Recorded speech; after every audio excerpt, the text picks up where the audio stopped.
Welcome to the next part of the video. अब हम पढ़ेंगे real account. Real account sir पिछले वाले में थोड़ा सा हिंट दिया था मैंने। रियल अकाउंट एसेट से रिलेटेड है, बैलेंस शीट के आपके राइट साइड से रिलेटेड है। तो sir related to asset, sir आपने हमेशा पढ़ा है, हमें एग्जांपल से अभी भी एग्जांपल दो ना। एग्जांपल देंगे सर, एग्जांपल में आपको पता ही है इसका नाम क्या बताएं आपको? चिंतामणि का क्या है? चिंतामणि का नाम चिंतामणि। तो चिंतामणि परेशान है। क्यों परेशान है? चलो इसे परेशान कर देते हैं। रो रहा है सर। क्यों? सर ये गया था अभी टाटा कंपनी में, देखता टाटा की है तो ये बड़ी बिल्डिंग है। तो उसकी कितनी इतनी थी 3 माले की। टाटा की है 15 माले की बिल्डिंग है, इसकी 3 माले की। तो सर हम कहते हैं चुप हो जा, तू भी ले ले 15 माले की बिल्डिंग अगर है। हाँ वो कहता है मेरे पैसा, मैं जहाँ से मर्जी लाऊंगा, मैं तो 15 माले की बिल्डिंग में बनाऊंगा अपना ऑफिस। ठीक है सर बना लो, लेकिन ये इसका क्या करोगे? तो सर बेच दूंगा मैं। तो बेच दो, बेचने की एंट्री क्या होगी? चिंतामणि कहता मुझे क्या पता, हम बताएंगे। चलो चिंतामणि को क्या होगी एंट्री इसकी? चिंतामणि जी आप इधर सुनिए, तो इसकी एंट्री कैसे होगी? हम इस रूल को अप्लाई करेंगे।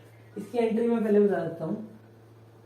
इस रूल को समझना पड़ेगा, हमें पढ़ लेते हैं बस। Debit what comes into the business and credit what goes out of the business. Simple सा है ये। जो आपके बिजनेस में आया वो डेबिट, जो गया वो क्रेडिट। प्लस माइनस सोच सकते हो आप, सोचना चाहें, बट हम रेकमेंड नहीं करेंगे। आप गोल्डन रूल्स पढ़ रहे हैं क्योंकि आपको इंसाइट है चीज की, तो आप ढंग से पढ़िए। तो जो आया वो डेबिट, जो गया वो क्रेडिट। तो बिल्डिंग गई क्योंकि बेची ना उसने, तो बिल्डिंग गई, तो 2 में क्या आएगा? Building account. कुछ नाम अजीब से हो जाता है कई बार। ये बिल्डिंग का तो सीधा आ गया, बट वो आप प्रैक्टिस के साथ समझ जाओगे।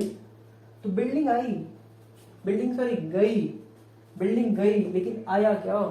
बिल्डिंग बेचोगे तो आपको लड्डू तो मिलेंगे नहीं। आपको क्या मिलेगा? आपको मिलेगा कैश। चाहे बैंक में मिले चाहे हाथ में मिले, तो cash.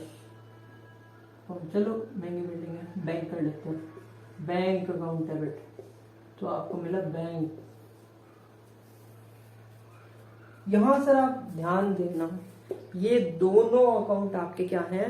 Real account related to asset. Asset ही तो है सर ये। बैंक अकाउंट क्या है? Current asset. बिल्डिंग क्या है? Non current asset. तो ये लॉन्ग टर्म, ये है शॉर्ट टर्म।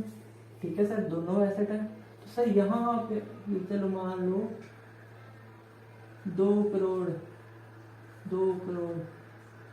डेबिट, ये है अमाउंट डेबिट का, ये क्रेडिट का। पीजीएफ आप लगाना चाहो लगा सकते हो। तो सर 2 करोड़ का आपका बैंक बैलेंस आया, बिल्डिंग चली गई। इसका मतलब ये हुआ आपके पास आया क्या? कैश। बैंक आया, आपके बैंक में पैसा आया, तो आया जो है उसे कर देंगे डेबिट। क्या आया? बैंक में पैसा। जो गया but goes out of the business, क्या गया आपके पास से? बिल्डिंग गई। तो 2 करोड़ रुपया आया, 2 करोड़ रुपए की बिल्डिंग चली गई। तो सर तो ठीक है आपका, बट सर कुछ और एग्जांपल मिल जाते ना, मजा आ जाता। सर एक और एग्जांपल देता हूँ। सर ऐसा एग्जांपल दो जो इन्वेंट्री से रिलेटेड हो, जो माल नॉर्मल ऑपरेशन से रिलेटेड हो। सर बिल्कुल देंगे आपको। ये अब मान लो करता है काम कोई बिजनेस कपड़े का, तो कपड़े का काम करता है, तो कपड़ा इसमें क्या हो? जो माल होता है उसे हमेशा इन्वेंट्री, स्टॉक इन ट्रेड इस नाम से कह के बुलाते हैं। जैसे चिंतामणि का घर का नाम चिंटू है, ऐसे ही बिजनेस में हम जो माल है उसे हम उस आइटम के नाम के मान लो क्लॉथ है तो क्लॉथ अकाउंट ना लिख के हम उसे लिखेंगे स्टॉक इन ट्रेड, या इन्वेंट्री तो बेस्ट है, इन्वेंट्री ही लिखे हम। तो इन्वेंट्री। अब इसने क्या करा चिंतामणि ने? इन्वेंट्री, चलो बताओ इन्वेंट्री को खरीदनी है या बेचनी है? खरीदते हैं, चलो। तो आपने इन्वेंट्री खरीदी, आपके पास क्या आया?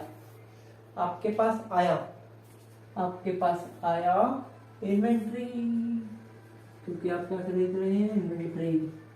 इन्वेंट्री अकाउंट डेबिट, आपके पास से क्या गया, इन्वेंट्री खरीदोगे आपको कैश लेना पड़ेगा ना।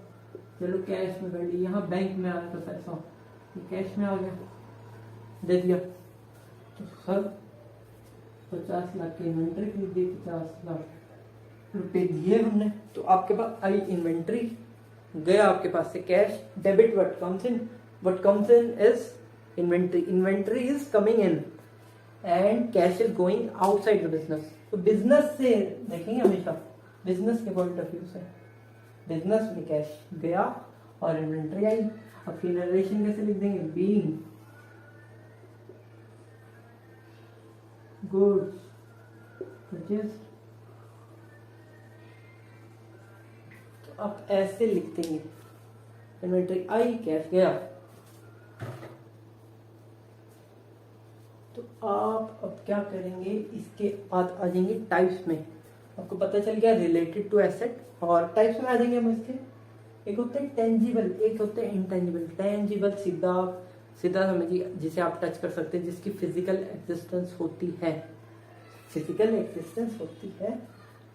हाँ sir physical existence, sir bank में पैसों की जरूरत होती है, इसकी फिजिकल एग्जिस्टेंस होती है। किसने कह दिया आपको, ये आपके बैंक में से जब मर्जी आप पैसे निकाल के ले आओ, कैश की तो है ही आपकी फिजिकल, आप हाथ लगाओ उसे, पूरा नोट को पकड़ो आप, उसे मरोड़ो सड़ो जो मर्जी करो। इन्वेंट्री को आप हाथ लगा सकते हो, बिल्डिंग को भी हाथ। सर ये तो सारी टेंजिबल हो गए। इंटेंजिबल का क्या मतलब हुआ, exceptions need an exceptional example. तो सर आपकी गुडविल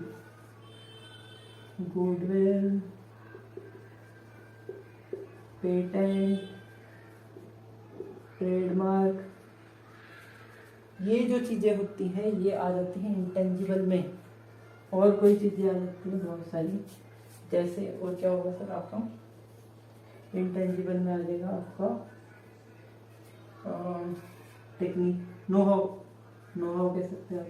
ऐसी चीजें जो आपकी बैलेंस शीट में है, लेकिन ये आपको एसेट वाली क्लास में दिखाया था मैंने आपको, अगर आपने नहीं देखी है तो दूसरी वीडियो है एसेट से रिलेटेड, पूरा डिटेल डिस्कशन है इसके बारे में। तो ये जो सर टच नहीं की जा सकते और हमारी बैलेंस शीट में आ रहे हैं, उसे कहेंगे हम इंटेंजिबल एसेट्स।